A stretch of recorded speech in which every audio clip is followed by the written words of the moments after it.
que estamos concluyendo esta mañana. Hebreos 11, versículo 32 dice, ¿y qué más digo? Porque el tiempo me faltaría, contando desde Gedeón, de Barak, de Sansón, de Jefté, de David, así como de Samuel y de los profetas. Honestamente podríamos pasar más de un año, tal vez un año largo, meditando solamente en este capítulo y en todas las hazañas que hicieron esos grandes hombres de fe. Incluso me siento que quedo en deuda, pero es con propósito, es con un propósito grandísimo. El próximo domingo estamos comenzando nuestro mes de misiones y va a ser un tiempo muy, muy especial. Vamos a tener desafíos, vamos a tener tal vez alguna visita, pero ante todo yo creo que Dios, y espero que así sea, nos va a llamar o a invitar una vez más a ver un poco más allá de nosotros mismos, más allá de lo que nosotros vemos en nuestro entorno inmediato. Y saben, la persona que vamos a estar analizando esta mañana nos da una transición perfecta entre la serie que estamos terminando esta mañana y la serie que vamos a iniciar dentro de 8 días confiando en Dios. La verdad es una historia que nos invita a eso mismo, a mirar más allá y a pensar en otros más allá. Bueno, pues vamos a Hebreos capítulo 11, versículo 31. Dice, por la fe, Rahab, la ramera, no pereció juntamente con los desobedientes, habiendo recibido a los espías en paz. Esa es una historia con la que muchos de nosotros hemos crecido. Y digo crecido porque pues cuando yo llegué a la iglesia apenas tenía 15, 16 añitos, entonces alcancé a estar en la escuela dominical, un poco como ahí colado, pero alcancé a participar de esas series. Y la historia de Rahab, los espías, de lo que ella hizo, es una historia que tal vez la mayoría de nosotros conocemos. Y ese es el personaje de esta mañana. Entonces, vale la pena que nos preguntemos otra vez, ¿quién es Rahab? Seguramente tenemos una buena imagen, una buena idea, una buena noción acerca del papel que jugó esta mujer en la historia bíblica. Su nombre, para comenzar, no significa mucho. En el lenguaje original parece que tiene el significado o simplemente larga o ancha. Y pues eso no parece significar mucho, ¿cierto? A diferencia de otros personajes en la Biblia, que su nombre tiene un significado prominente. Pero cuando uno mira el nombre de Rahab, juega muy bien con quién era Rahab antes de los espías. ¿Quién era Rahab antes de los espías? Pues era una mujer que vivía en Jericó, una ciudad cananea, y era una ciudad que muy pronto sería tomada por el pueblo de Dios. Bajo la promesa y el mandato de Dios, casi que esa ciudad y los habitantes de esa ciudad iban a desaparecer, como todas las ciudades que comprendían la tierra que Dios había prometido a su pueblo.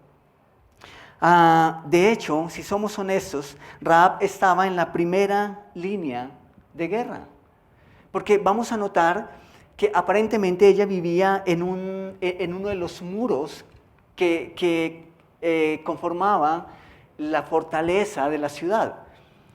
Entonces, la verdad es que vivir en los límites era un peligro.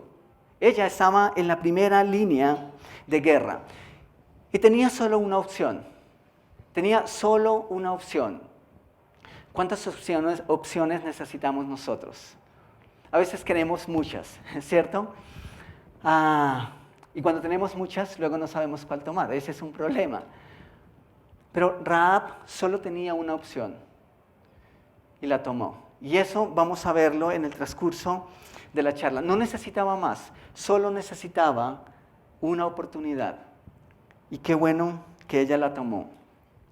¿Qué más sabemos acerca de Rahab? Pues como ya lo mencioné, parece que vivía en una especie de terraplén o cima o simplemente un muro.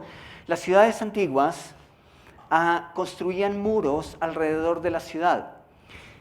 Y de la fortaleza de esos muros dependía la confianza de la ciudad. Si era una ciudad con unos muros robustos, significaba que tenía la capacidad de aguantar ataques de los enemigos. Pero cuando una ciudad, sus muros eran derribados, estaban simplemente a la deriva. ¿Por qué? Porque cualquiera podía entrar al interior de la ciudad y simplemente eso significaba como que estaban caídos. ¿Recuerdan ustedes, a propósito, cuál fue la misión de Nehemías cuando se le permitió regresar a Jerusalén? Exactamente, reconstruir los muros. ¿Por qué? Porque cuando había sido invadida es porque los muros habían sido derribados. Entonces eran muros demasiado anchos, tanto que dice la historia que personas edificaban sus casas en la parte plana. Y todo parece indicar, es muy posible que en una de esas casas vivía Rahab. Ahora, ese era un lugar muy estratégico. Primero, era estratégico por los espías. Al estar en un lugar alto y la ciudad no era tan grande, significaba que ellos desde ahí tenían una panorámica de la ciudad. ¿Recuerdan ustedes a qué fueron los espías? Pues a espiar, ¿cierto? Porque los espías espían, a tomar información. Probablemente, y ese es un punto importante, la razón de que ellos llegaron allá es porque si había un lugar en donde podían pasar desapercibidos, era ese lugar. No solamente era estratégico para el propósito de los espías, sino que también era estratégico por la ocupación de Rahab. O sea, era un lugar de fácil acceso. Y ustedes saben, ese era un lugar muy visitado. Era normal que fuese de esa manera. Entonces, este es el antes de Rahab. Pero vamos a mirar un poco del durante y el después de Rahab. Ella aparece en el libro de Josué y como leímos, pues también en el libro de Hebreos como ejemplo de fe. Pero necesitamos mirar un poco más de la historia porque es que ella aparece en esa lista, en el hall de la fe, en el pasillo de la fe. Entonces vamos a Josué, al capítulo 2, y vamos a leer bastante de ese capítulo. De hecho, vamos a leerlo todo. Josué capítulo 2, y vamos a empezar en el versículo 1. Dice: Josué, hijo de Nun, envió desde Sitín 2 espías secretamente, diciéndoles: andad, reconoced la tierra y a Jericó.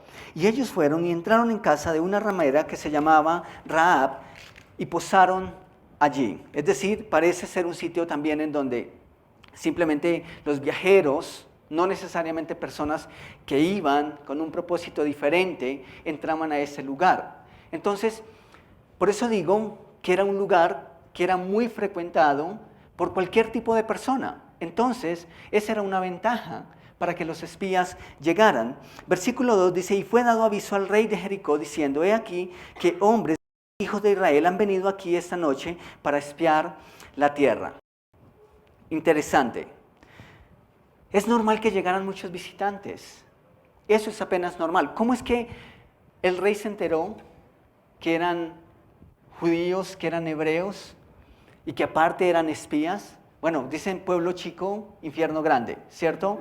O sea, el pueblo era pequeño. Es posible que cuando ustedes han ido a un pueblo o si han tenido la oportunidad o han vivido en un pueblo, uno aprende a conocer la gente, ¿sí?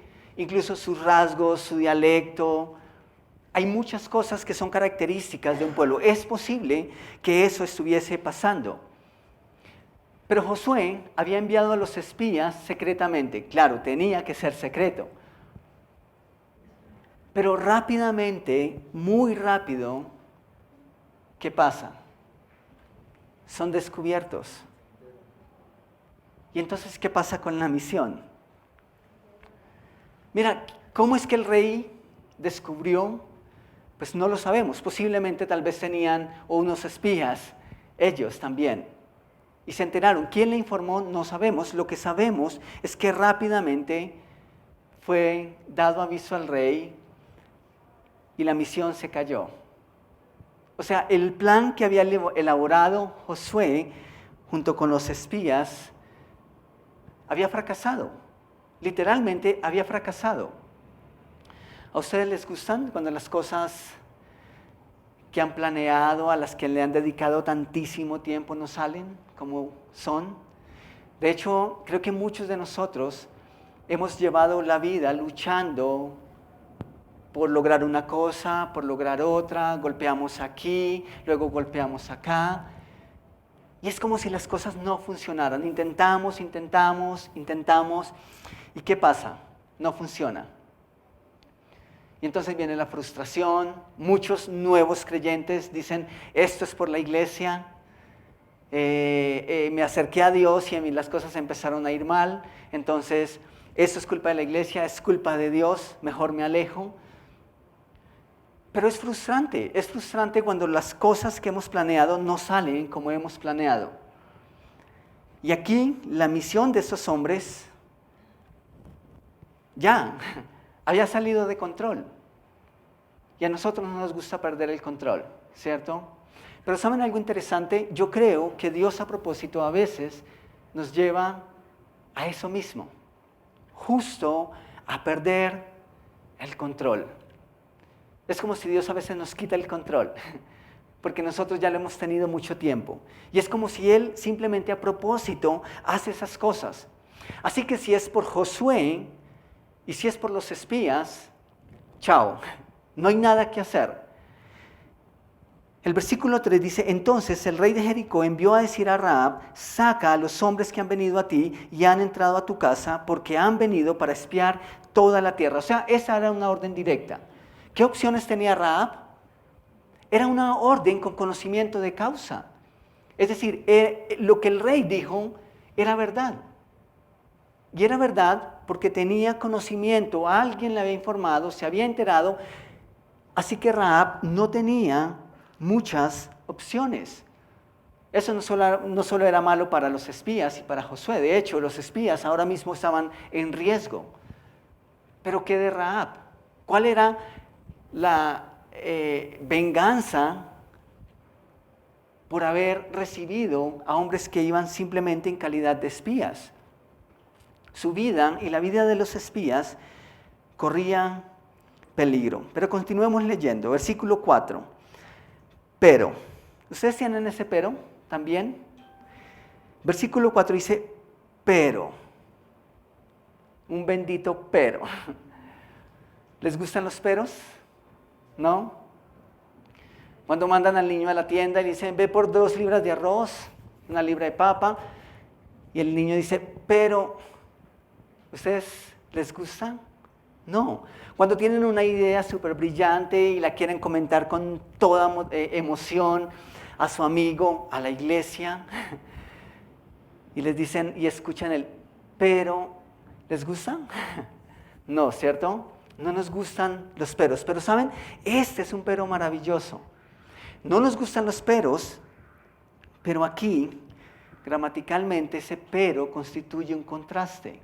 Un hermoso contraste en lo que hemos venido leyendo y lo que vamos a leer a continuación. Un contraste entre lo limitados que podemos ser y lo frágiles que podemos ser y los recursos y la imaginación ilimitada de Dios.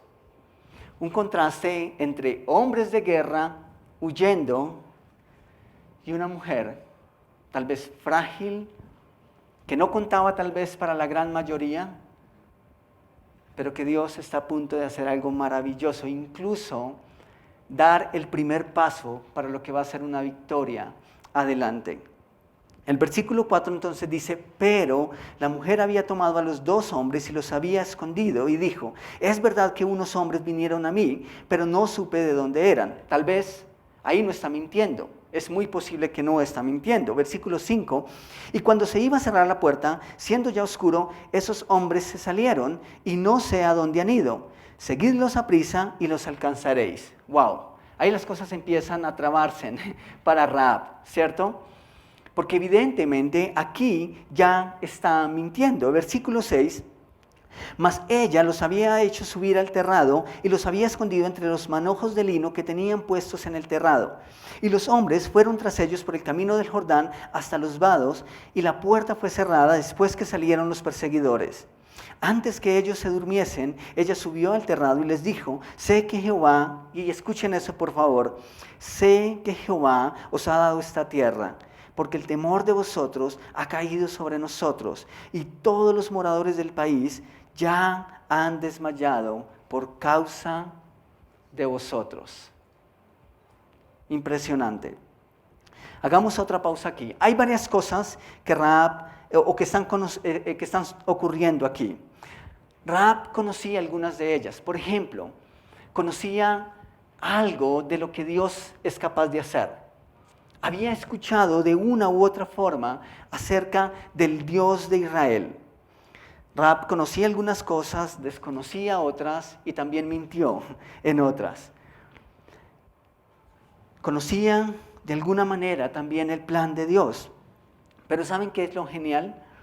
Rahab también tenía un plan. Rahab conocía el plan de Dios, pero también ella tenía un plan. ¿Ustedes han experimentado en algún momento cuando sus planes se alinean con los de Dios? No cuando nosotros logramos forzar a Dios a que se una a nuestros planes, sino ese momento en que nosotros entendemos y experimentamos que lo que hemos anhelado, que lo que estamos haciendo, Dios lo aplaude y tenemos esa sensación de que estamos justo en el centro de la voluntad de Dios. Y eso es magnífico, eso es maravilloso. Y yo creo que es lo que está ocurriendo con Rahab en este momento. Vamos a mirar que definitivamente Rahab tenía un plan. Y como Rahab y todos los demás personajes que hemos estudiado, eso es fe. Ellos no tenían un plan que presentarle a Dios y motivar a Dios a que se añadiera a ese plan. Fe es entender dónde Dios está obrando y añadirnos a lo que Él está haciendo. Podemos hablar con Dios de nuestros planes, podemos expresarle nuestros deseos, pero lo mejor que nos puede ocurrir es unirnos a su plan, conocer su plan y unirnos a Él. Entonces, Rahab dice, todo el pueblo está lleno de temor porque conocen el plan de Dios. Es verdad que Dios es temible, es verdad que Dios es poderoso, pero también es verdad que Dios es amor, que es misericordia. Y saben, el temor puede producir esas cosas en nosotros, o puede acercarnos a Dios o puede alejarnos de Dios. Todos los hombres tenían miedo, todos los hombres del pueblo de Jericó tenían miedo. Y yo creo que Rahab también tenía miedo. Y es interesante que una mujer posiblemente tenía que depender de los hombres. Tal vez ella no iba a la guerra. Esa era la función tal vez de los hombres. Pero aún esos hombres, de los cuales ella esperaba una defensa, estaban llenos de pánico. Tenían temor, tenían miedo. Y qué bueno que esa es la posición que ella necesitaba para descansar única y exclusivamente en el plan de Dios. No en la fortaleza de hombres, no en un plan elaborado en un ataque de guerra, no. Sino indefensa, vulnerable. Y entonces la historia de esta mujer está a punto de cambiar. Versículo 10. Porque hemos oído que Jehová hizo secar las aguas del Mar Rojo delante de vosotros cuando salisteis de Egipto, y lo que habéis hecho a los dos reyes de los amorreos que estaban al otro lado del Jordán, a Sehón y a Og, a los cuales habéis destruido. Oyendo esto, ha desmayado nuestro corazón, y ha quedado ni ha quedado, más aliento en nombre alguno por causa de vosotros, porque Jehová vuestro Dios es Dios arriba en los cielos y abajo en la tierra. Os ruego ahora que me juréis por Jehová, que como he hecho misericordia con vosotros, así la haréis vosotros con la casa de mi padre, de lo cual me daréis una señal segura. Y que salvaréis la vida a mi padre y a mi madre, a mis hermanos y hermanas, y a todo lo que es suyo, y que libraréis nuestras vidas de la muerte. ¿Saben? Ustedes recuerdan y conocemos la historia de la lucha que han tenido los líderes hasta ahora para guiar al pueblo de Israel. Los mismos hijos de Jacob han sido desobedientes. Algunos, incluso el mismo Jacob, había sido renuente al principio, había tomado las cosas en sus propias manos. Pero esta mujer, que no es del pueblo judío, que no era escogida de alguna manera, da una declaración impresionante acerca del Dios de Israel. Tenemos que recordar eso. Ella no es una mujer del pueblo de Israel, es decir, era una mujer pagana. De hecho, era idólatra también. Versículo 14 dice, ellos respondieron, nuestra vida responderá por la vuestra, si no denunciaréis este asunto nuestro. Y cuando Jehová nos haya dado la tierra, nosotros haremos contigo misericordia y verdad. Entonces ella nos hizo descender por una cuerda por la ventana, porque su casa estaba en el muro de la ciudad, y ella vivía en el muro. Y les dijo, marchaos al monte, y este es el plan. Le dijo, marchaos al monte para que los que fueron tras vosotros no os encuentren, y estad escondidos allí 3 días hasta que los que os siguen hayan vuelto, y después os iréis por vuestro camino. Y ellos le dijeron, nosotros quedaremos libres de este juramento con que nos has juramentado.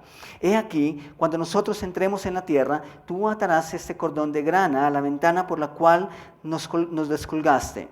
Y reunirás en tu casa a tu padre y a tu familia, a tu madre, a tus hermanos y a toda la familia de tu padre. Cualquiera que saliere fuera a las puertas de tu casa, su sangre será sobre su cabeza, y nosotros sin culpa. Mas cualquiera que estuviere en casa contigo, su sangre será sobre vuestra cabeza, si mano le tocare. Y si tú denunciares nuestro asunto, nosotros quedaremos libres de ese juramento con que nos has juramentado. Ella respondió, sea así como habéis dicho. Luego los despidió y se fueron. Y ella ató el cordón de grana a la ventana, y caminando ellos llegaron al monte y estuvieron allí 3 días, hasta que volvieron los que los perseguían. Y los que los persiguieron buscaron por todo el camino, pero no los hallaron. Entonces volvieron los 2 hombres, descendieron del monte y pasaron y vinieron a Josué, hijo de Nun, y le contaron todas las cosas que les habían acontecido. Y dijeron a Josué, Jehová ha entregado toda la tierra en nuestras manos, y también todos los moradores del país desmayan delante de nosotros. ¡Wow! Esta mujer no solo tenía un plan para ellos, sino que la información que les suministró fue demasiado importante. Fue clave. Y no solo eso, sino que no los delató. Gracias. ¿Saben? Mejor arrepentirse y ser obediente y delante de Dios y tener vida que tener la aprobación de los hombres y encontrar la muerte. Eso fue lo que hizo Rahab. ¿Saben? Rahab hizo más que un pacto con hombres. Rahab hizo un pacto de obediencia delante de Dios y delante de sus planes. Rahab sabía que entregar los espías a los hombres de Jericó no cambiaría en absolutamente nada los planes de Dios. De una u otra forma, ella sabía que sí o sí su pueblo iba a desaparecer, porque conocía el poder de Dios y sabía que no hay nada ni nadie que se oponga a los planes de Dios. Y no estoy defendiendo la mentira de Rahab, porque evidentemente mintió. Y Dios condena la mentira. La mentira es un pecado. No importa cuál sea el motivo de la mentira. No se justifica. No es que nosotros podemos decir, es que esto es para que alguien sea salvo, entonces vamos a mentir. No, el fin no justifica los medios. Creo que aplica ahí, ¿cierto? Dios condena la mentira. Y la mentira sigue siendo pecado desde el comienzo de la historia de la humanidad hasta la eternidad. Va a ser un pecado. Pero necesitamos verlo dentro del contexto. Si bien Rahab había escuchado de Dios, Rahab no era creyente. Ella no era creyente. Y lo que está pasando en este mismo instante es que está dando evidencia de su fe. Eso es interesante, eso es muy interesante. ¿Y qué tipo de evidencia? ¿Me hago entender? Muchas personas en nuestro contexto, en nuestra sociedad, en nuestro mundo y en nuestro tiempo, dicen somos creyentes, soy cristiano. Y muchos de esos cristianos, me pregunto si están dispuestos a hacer por fe lo que hizo Rahab. Entonces, no estamos justificando su mentira, pero necesitamos entenderla en ese contexto. ¿Quién era Rahab? Rahab era una pecadora. No era una persona que llevara meses, años, décadas en la iglesia. Esa era su vida. De hecho, su vida misma estaba o era llevada en pecado, en una condición pecaminosa. Entonces, pues no podemos tomar esto para decir, bueno, es por una buena causa, entonces vamos a hacerlo. No. Ella es una mujer que aunque ha escuchado, que aunque ha creído, y de hecho por esa razón está en el libro de Hebreos, porque estas obras son la evidencia de una mujer que ha creído. Y eso es impresionante. No es que fue salva por esconder a los espías, ¿cierto? Pero el esconder a los espías fue una manifestación de que realmente creía y confiaba en Dios. Eso es diferente. Entonces, ahora quiero que miremos quizá lo que resulta más hermoso de esta historia, por lo menos para mí. Y la falla que cometí, y tal vez muchos cometemos, cuando vamos a estudiar esta historia, la historia de Rahab, es que nosotros nos quedamos solamente en que, genial, Rahab escondió a los espías. Y esa fue su obra de fe. Y sí, fue así. Pero ¿qué fue lo primero que tuvo que pasar? ¿Qué fue lo primero que Dios hizo antes de preservar la vida a los espías? ¿Qué es lo que Dios hace a través de qué es lo que Dios hace antes de que los espías regresen con toda esa información? Dios salva una vida. Dios salva a una persona. La razón por la que Rahab hizo eso es porque había creído en Dios. Y nosotros a veces, o por lo menos yo digo, Rahab creyó a Dios y claro, por eso hizo eso. Pero lo más especial es cuando uno dice, Dios salvó a Rahab aquella vez. Eso es más especial. O sea, la historia de Rahab es más allá que hombres haciendo un estudio del enemigo, haciendo un estudio del terreno. La historia de Rahab es más allá y más profunda y más hermosa que ver los muros de Jericó cayendo. La historia de Rahab es una historia de redención. ¿Y solo ella fue salva? No. Qué bueno que ella pensó en su familia, en sus hermanos. Ella conocía el poder de Dios. No el poder de Dios para conquistar las tierras y derribar muros. Ella conocía el poder de Dios para dar vida, para dar esperanza, para dar amor. Y Rahab, ese día, una mujer pagana, una mujer que estaba condenada en la primera línea de guerra, pudo experimentar la salvación de Dios. Ella fue salva, Dios mostró su gracia para con Rahab. ¿Y saben algo interesante? Tal vez hayan más, y esto es algo que me viene muy rápido a mi mente. Y si ustedes encuentran a alguien, genial, que me lo hagan saber. Algunos de ustedes a veces entre semana me dicen, ven, aquí sí es así. Y en un par de ocasiones he dicho cosas que no son tan así. Pero si ustedes encuentran a alguien, aparte del pueblo que ya Dios está formando, del pueblo de Israel, que creyó y que fue salvo antes de esta mujer, por lo menos de una manera tan evidente, me encantaría que me lo hicieran saber. Pero Rahab para mí es la primera mujer que la Biblia registra que fue salva y que no pertenecía al pueblo judío. Podríamos decir que es la primera historia de redención de un gentil. En el Nuevo Testamento nosotros vamos a entender que la iglesia está llena por gentiles, especialmente, por gente que no nacimos en el pueblo judío.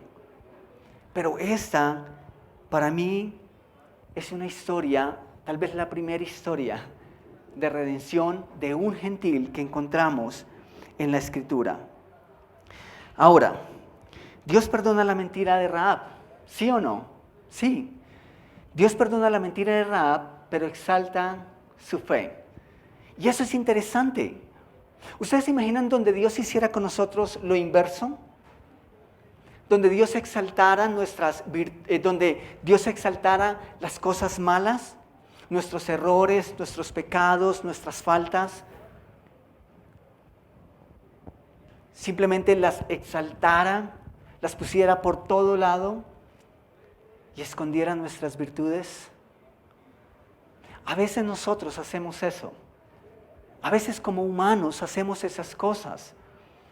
Y decimos que para nosotros es más fácil ver el puntito negro en el mantel que ver todo el resto del mantel blanco. Porque somos especialistas en ver esas pequeñas cosas que están mal y en descuidar esas cosas maravillosas que sí se pueden ver y que igual están ahí. Pero qué bueno que Dios perdona la mentira de Rahab y exalta su fe. Y saben, esa es una de las promesas que incluye nuestra salvación. Dios deja atrás nuestro pasado y empieza a construir un futuro nuevo.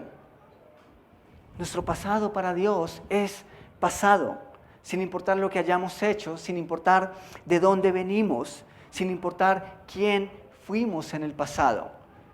Y eso es interesante. Entonces miremos un poco cómo es recordada ya en el marco general de la Biblia esta mujer. Santiago capítulo 2, versículos 25 y 26. Dice, asimismo también Rahab, la ramera, no fue justificada por obras cuando recibió a los mensajeros y los envió por otro camino. Porque como el cuerpo sin espíritu está muerto, así también la fe sin obras está muerta. Interesante. Es ejemplo de fe. Y tenemos que recordar que aquí Santiago está diciendo, ok, alguien viene a tu casa con hambre o con frío. Y tú le dices, yo tengo fe, ten fe, ve en paz, pero no le damos nada. Y esa persona va a decir, ok, muéstrame tu fe por las obras. Y en ese contexto es donde Rahab sale como ejemplo. ¿Por qué?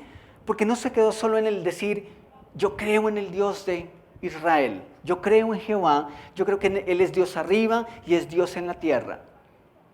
Sino que su fe fue evidenciada a través de las obras. Y ahí está la referencia de Santiago.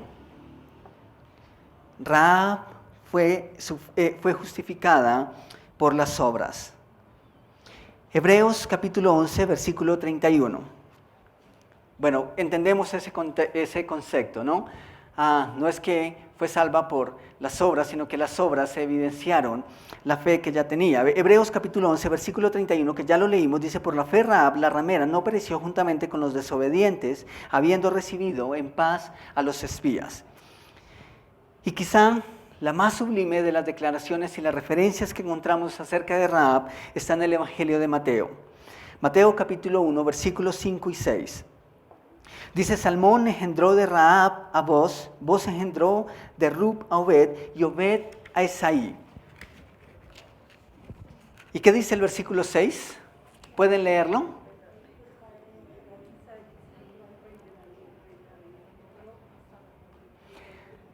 Interesante, ¿no? ¿Saben? Y eso es interesante, por mucho tiempo simplemente se había dado por hecho que esta Rahab es Rahab, la ramera, la que aparece aquí en la genealogía de Jesús. Pero últimamente ha sido puesta en discusión si realmente es la misma o no, especialmente porque algunos tiempos no encajan. Sin embargo, yo creo que es la misma, ¿sí? Y ese es un desafío que tal vez tenemos. Pero ¿no les parece a ustedes impresionante?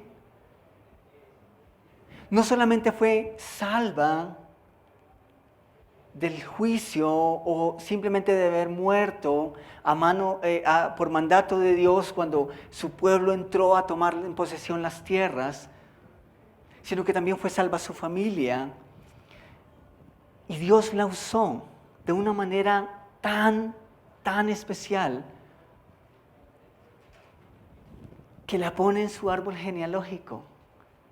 Eso es impresionante, eso es maravilloso. Dios no se avergüenza de los pecadores, no se avergüenza de nosotros. El pasado para Rahab quedó atrás. El relato bíblico, los escritores neotestamentarios no dicen Rahab la mentirosa, no dicen eso. No dicen Rahab la que tuvo que mentir porque no le creyó a Dios, que era capaz de hacerlo de otra manera. No dice eso. La Biblia no le coloca ese rótulo. Y cuando los autores como en Hebreos y tanto Santiago mencionan Rahab la ramera, es porque quieren exaltar también ese contraste. No es porque Dios ponga rótulos. Es un punto de referencia de la mujer que era y la mujer que ahora es. Pero qué bueno que Dios hace esas cosas, interesantemente. Y uno de los argumentos que más exaltan los que dicen que es diferente es porque Mateo no hace la referencia que sí hacen los demás autores, como Santiago y como el autor de Hebreos. ¿Y qué si Dios lo quiere hacer diferente? ¿Y qué si Dios simplemente quiere decir, Rahab, yo la transformé, yo la cambié? ¿Qué hay de malo en eso? ¿Acaso eso no es lo que todos necesitamos? Claro que sí, y Dios lo hace. Entonces, Rahab no es solamente una historia de redención, es quizá la historia más hermosa de redención. No importa su pasado, no importa nuestro pasado, solo importa nuestro presente. ¿Y saben por qué importa nuestro presente? Porque de las decisiones que tomemos aquí y ahora depende nuestro futuro. Y de las decisiones que tomemos aquí y ahora respecto a la persona y obra de Jesús depende nuestra eternidad. Pero nuestro pasado es pasado. Si te sorprende lo que Dios hizo con Rahab, entonces te sorprenderá lo que hizo por ti y lo que hizo por mí. ¿Saben qué hizo Dios? Exactamente lo mismo. Nosotros estábamos en la primera línea de combate.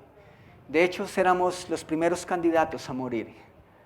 Esa era nuestra realidad delante de Dios. ¿Saben lo que hacen las tropas en algunos ataques? Deberían mandar a los hombres más fuertes adelante. Pero se ha conocido que a veces envían a los hombres más débiles. Y entonces proviene un título o simplemente un decir en la guerra: cañón, carne de cañón. Y sí, lo hacen. Los hombres hacemos esas cosas.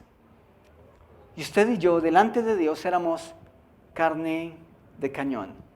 Así como estaba Rahab, justo en el límite de los primeros candidatos a desaparecer.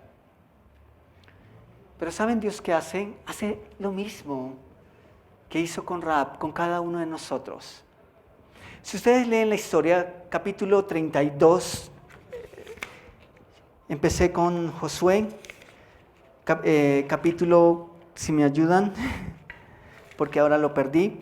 Josué capítulo 2, si ustedes van al capítulo 3 de Josué, van a encontrar el desenlace de la historia. Y efectivamente, Rahab cuelga un cinto de grana en la ventana. ¿Y ustedes recuerdan lo que pasó con la sangre de ese cordero en la salida de Egipto, la noche que murieron todos los primogénitos? En todas las casas en donde estaban la sangre de ese cordero en las puertas, los niños no murieron, ni las familias sufrieron el juicio de Dios. Y ese cinto que Rahab colgó en esa ventana fue símbolo de vida, fue la señal del pacto. Cuando el pueblo de Egipto, de Israel, llegó a tomar la ciudad de Jericó, lo primero que empezó a mirar fue las ventanas de las casas. Y en las casas en donde había esa cinta, entonces ellos les guardaron con vida a las familias, a las personas que estaban ahí. ¿Saben qué va a pasar en la eternidad? Dios va a llamar a un juicio general. Y la sangre del Cordero, la sangre que Jesús derramó en la cruz, va a jugar exactamente el mismo papel que jugó ese cinto y que jugó la sangre de ese Cordero en las puertas. Y la pregunta que tenemos que hacernos nosotros es, ¿tú ya aceptaste el sacrificio de Cristo en la cruz? Cuando Dios en la eternidad o cuando venga por la iglesia y nos lleve delante de su presencia y cuando nos llame a juicio, ¿qué va a ver Dios? ¿Te va a ver a ti o va a ver a la sangre de Jesús aplicada a tu vida? Entonces, si tú no tienes a Cristo en tu corazón, eres como Rahab antes de esconder a los espías, antes de creer en Jehová, antes de creer en Dios. Pero si tú tienes a Cristo en tu corazón, es como si un velo guarda tu vida. Y esta mañana, si tú no conoces a Cristo como Salvador personal, tú puedes hacerlo. Tú puedes tener una relación personal con Él, puedes conocerlo y puedes tener la seguridad de la vida eterna. Así que quiero invitarles a que tomemos un momento para orar. Y orar es hablar con Dios, es eso, como hablas con un amigo, como hablas con tus padres, en fin. Pero tú difícilmente puedes tener una conversación, un diálogo con alguien a quien no conoces. Pero esta mañana tú puedes hablar con Dios ahí donde estás. Y tal vez puedes reconocer que no ha habido un momento en tu vida donde has reconocido tu pecado, donde has reconocido que estás separado, separada de Dios. Y que si mueres en esa realidad vas a estar eternamente separado, separada de Él. Y esta mañana, si tú no has dado ese paso, si no recuerdas ese momento en tu vida, puedes hacerlo. Puedes hablar con Dios, puedes hacerlo tú. O simplemente si quieres que alguien te guíe, que te muestre a través de la Biblia cómo es que puedo tener un encuentro con Jesús, cómo es que puedo conocerlo. Solo tienes que levantar tu mano. Y alguien, sin ningún compromiso, se va a acercar a ti y a través de la Biblia te va a tratar de guiar. La decisión es tuya. Si quieres hacerlo después al final está bien. Si no lo quieres hacer está bien. Pero si tú quieres que alguien te guíe, puedes levantar tu mano. ¿Hay alguien? ¿Hay alguien que diga yo quiero conocer a Dios, yo quiero conocer a Jesús? Levanta la mano.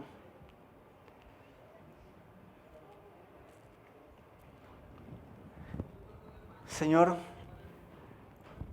yo un día entendí por tu misericordia, por tu gracia,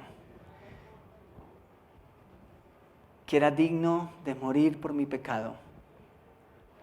Pero tú no solamente mostraste mi necesidad, sino que supliste mi necesidad. Y lo hiciste a través de Jesús en la cruz. Diste a tu Hijo inocente, perfecto, sin mancha, justo, por un pecador.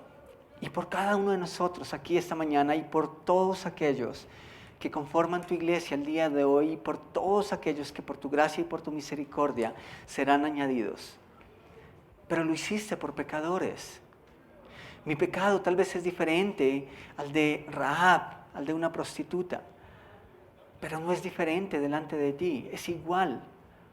Y tú nos miras esta mañana a cada uno de nosotros y pienso que en tu corazón hay gozo por ver la obra que solamente tú has podido realizar en cada uno de nosotros.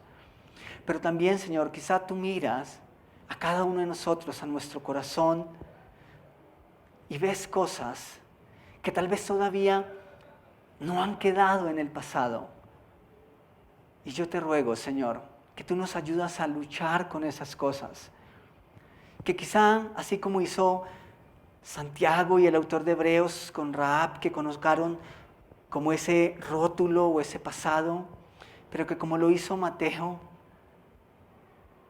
que tú lo puedes hacer con nosotros. Que tú miras a nuestras vidas y ves realmente una creación nueva. Que el pasado es pasado y que al igual que Rahab nosotros nos abandonamos a ti, que confiamos ciegamente en ti y en lo que tú quieres hacer en nuestra vida. Gracias, Señor, nuevamente por la vida de esta mujer, por su ejemplo de fe, por usarla de una manera tan especial como lo hizo. Y gracias por el ejemplo de cada uno de esos grandes hombres. Yo te ruego, Señor, que en tu tiempo nosotros podamos estudiar la vida de José, la vida de Moisés, ¿por qué no la vida de David, de Gedeón, de Barab, de Jefté y de todos esos personajes que están en la Escritura, pero que no necesariamente están en la lista de Hebreos? Gracias por cada uno de ellos y gracias, Señor, por alimentar nuestra fe a través de la vida de estos grandes hombres. Oramos en tu nombre. Amén y amén.